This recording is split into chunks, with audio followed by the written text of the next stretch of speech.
Ya, setidaknya 24 dokter meninggal dunia dalam kurun waktu 1 bulan terakhir setelah pemerintah resmi mengumumkan kasus positif virus corona pertama di tanah air. Lantas benarkah hingga kini alat pelindung diri bagi tenaga medis masih belum tercukupi sehingga mereka rentan tertular virus yang mematikan tersebut?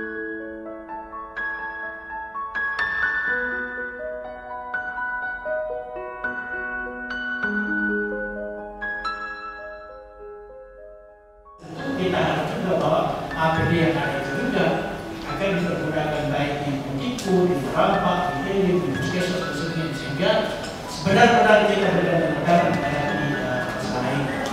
Jadi saya pikir kita siap banget, teman-teman. Dulu Tekong Raya juga sekalian yang siap banget, sangat siap berkomunikasi. Kita juga buka jalur komunikasi.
Hari ini kita dari Krisis Center Gereja Toraja menyerahkan sejumlah alat pelindung diri kepada pemerintah daerah Toraja Utara dan juga sebagian juga ke wilayah Tanah Toraja.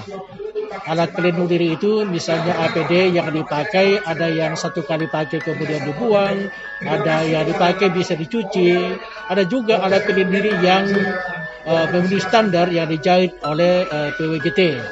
Kemudian kacamata dan masker dan sejenisnya. Semua itu kita berikan bagi kepentingan masyarakat Toraja pada umumnya, baik di Toraja Utara maupun di Tanah Toraja. Jadi karena kita mengumpulkan dana-dana ini dari masyarakat Toraja, baik ada di Toraja maupun di luar Toraja, sehingga kita pergunakan bagi kepentingan bersama. Mudah-mudahan dengan melalui Krisis Center ini, peranan gereja bergandengan tangan dengan pemerintah bisa diberkati oleh Tuhan dan kita bersama-sama melawan virus corona. Tuhan berkati. Adanya bantuan APD yang diberikan kami dari Krisis Center Gereja Toraja, kami sangat berterima kasih untuk membantu teman-teman kami dengan adanya bantuan APD. Karena terus terang teman-teman kami yang di puskesmas itu adalah garda yang paling depan. Kami sangat berterima kasih atas dari BPS yang sudah memberikan bantuan kepada kami, khususnya ke Rumah Sakit Fatima atas bantuannya APD yang sudah dikasih kepada Rumah Sakit Fatima. Karena sekarang yang marak tentang COVID ini dan kami sangat membutuhkan yang ini, jadi kami sangat-sangat berterima kasih kepada BPS yang sudah memberikan bantuan. Kami dari Rumah Sakit Santa Teresa Warang Parangtepao mengucapkan terima kasih yang sebesar-besarnya atas sumbangan yang diberikan kepada kami. Semoga sumbangan ini dapat bermanfaat untuk kami gunakan sebaik-baiknya dalam penanganan pandemi COVID-19 ini. Terima kasih. Bapak Ibu seluruh warga Gereja Toraja dan warga Toraja dimanapun berada, terima kasih untuk semua pesan cinta kasih, kepedulian yang boleh disalurkan melalui Krisis Center Gereja Toraja. Ini adalah pesan kasih kita bagi seluruh tenaga medis yang ada di Toraja, bahkan juga satu ungkapan solidaritas global bersama dengan seluruh masyarakat di bumi tentang kepedulian kita, komitmen kita untuk merawat bumi dan memulihkan bangsa kita bersama-sama. Pandemi COVID-19 telah memanggil kita semua untuk berdiri bersama-sama, bergandengan tangan bersama-sama dalam satu solidaritas global untuk merawat bumi dan memulihkan bangsa kita. Kita berdoa, semua ini cepat berlalu, kita boleh hadapi dengan baik, dan boleh kita tatap hari depan yang penuh dengan pengharapan dan damai sejahtera. Salam tangguh dari kami, salam solidaritas. Tuhan memberkati. You know love is all we need.